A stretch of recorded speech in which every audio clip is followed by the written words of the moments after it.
Sino nga ba si Marites? Bakit nga ba sikat itong salita pagdating sa mga tsismisan? Ngayon, tatalakayin natin ang isa sa mga pinakasikat na terminong nag-viral sa Pilipinas, ang Marites.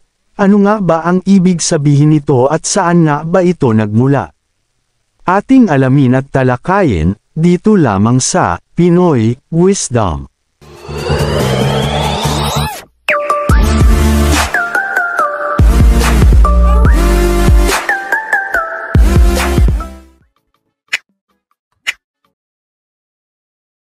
Ang salitang Marites ay nagmula sa pariralang mare, anong latest, na karaniwang ginagamit sa usapan ng mga magkakaibigan. Ang Marites ay nag-evolve upang maging tawag sa mga taong mahilig sa tsismis o sa mga balitang hindi pa kumpirmado. Pero, paano nga ba nagsimula ang paggamit nito? Nagsimulang mag-viral ang Marites sa social media, partikular sa Facebook, Twitter, at TikTok. Ginamit ito ng mga netizens sa mga memes at posts bilang paraan ng pagtukoy sa mga taong laging updated sa balita ng kanilang mga kapitbahay, kaibigan, o kahit mga celebrities. Halimbawa, kapag may bagong balita o issue, maririnig mo na lang ang mga tao na nagtatanong, "Oy, Marites, anong latest?"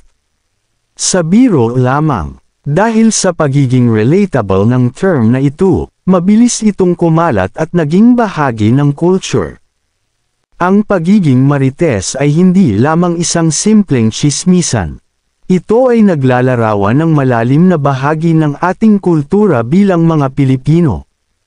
Ang tsismis ay matagal ng bahagi ng ating pang-araw-araw na buhay, mula sa mga kwentuhan sa kanto, hanggang sa mga pag-uusap sa social media.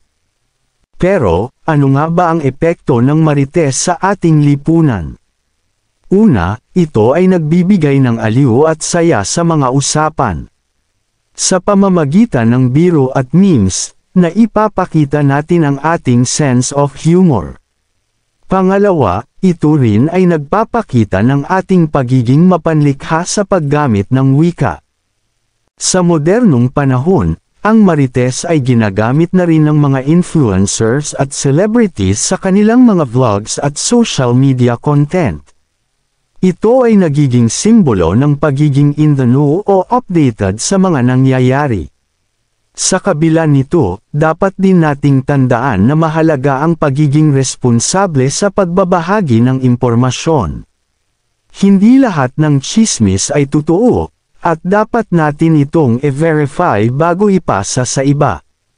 Habang masaya tayo makipagkwentuhan at magbahagi ng balita, mahalaga rin ang pagiging responsable.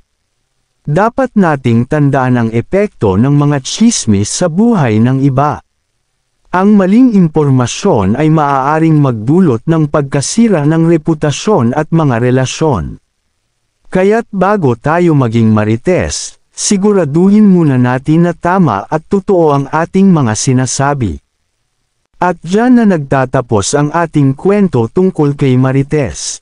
Naway naaliw kayo at natutunan ang kasaysayan at kahalagahan ng pagiging responsable sa pagbabahagi ng impormasyon. Salamat sa panunood, mga ka-Marites. At hanggang sa muli dito lamang sa Pinoy Wisdom.